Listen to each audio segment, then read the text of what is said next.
সুপ্রিয় দর্শক, আমি আছি মানিকগঞ্জের হরিরামপুর উপজেলার কাঞ্চনপুর ইউনিয়নের কুশিয়ারচর এলাকায় কালীতলা পদ্মাপাড়ে। এখানে আপনারা দেখতে পাচ্ছেন যে এই নদী শাসনের কাজে জিও ব্যাগ ডাম্পিং করা হচ্ছে।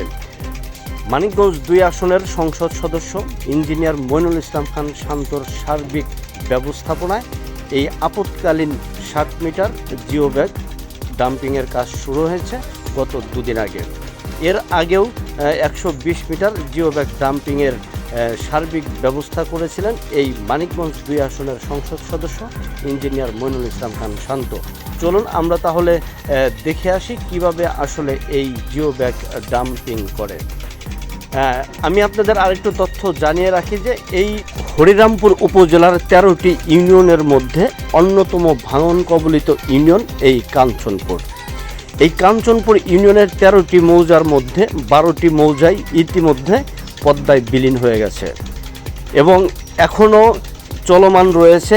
এই যে একটা মৌজার মধ্যে যে এই জনগোষ্ঠী বসবাস করছে, সেই একটা মৌজাও কিন্তু প্রতি বছরই ভাঙা গড়ার মধ্য দিয়েই এই ইউনিয়নের মানুষ জীবনযাপন করছে।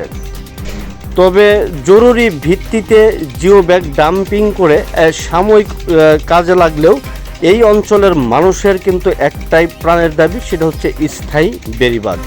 তবে মানিকগঞ্জ 2 আসনের সংসদ সদস্য ইঞ্জিনিয়ার মইনুল ইসলাম খান শান্ত তিনি জানিয়েছেন যে নির্বাচনের সময় তিনি এই অঞ্চলে প্রচারণা এসে প্রতিশ্রুতি দিয়েছিলেন যে নদী শাসনের জন্য তিনি কাজ করবেন। ঠিক সেই প্রতিশ্রুতির ধারাবাহিকতাই কিন্তু এই কাঞ্চনপুরে এই নতুন সরকার গঠনের পর এবং ইঞ্জিনিয়ার মইনুল ইসলাম খান শান্ত সংসদ সদস্য নির্বাচিত হওয়ার পর প্রায় 180 মিটার এলাকা এই জিও ব্যাগ ডাম্পিংয়ের কাজ কিন্তু তিনি শুরু করেন এবং আগামী বছরের মধ্যে এই হরিরামপুরের 12 কিলোমিটার দৈর্ঘ্যের যে এরিয়া রয়েছে, এই 12 কিলোমিটার দৈর্ঘ্যের এই এরিয়ায় স্থায়ী নদী শাসনের কাজ করবেন বলেও তিনি আশ্বাস দিয়েছেন।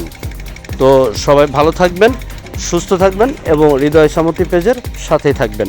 আল্লাহ হাফেজ।